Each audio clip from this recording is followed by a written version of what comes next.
જય શ્રી સ્વામિનારાયણ. નિષ્કુળાનંદ સ્વામીનું જીવન કવન જોઈશું.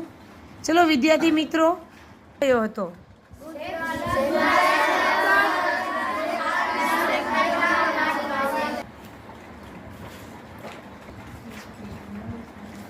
દરિયાનું પાણી શ્રીજી મહારાજની ઈચ્છાથી કેવું થઈ ગયું?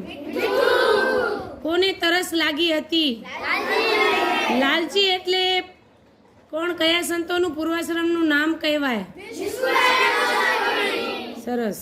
બધા સંતોને જે છે, સંતો થવા આવે ને એથી પહેલા એની પરીક્ષા એના માતા પિતા, એના ગુરુ, એ બધા ઘરના જે હોય ને એની આકરી કસોટી લે છે કે ભિક્ષા માંગવા જવું હોય તો શરમ આવે કે ના આવે. એવી રીતના આ લાલજીને પણ એ ઓળખીતાના ગામમાં ભિક્ષા લેવા જવા માટે શરમ લાગે છે.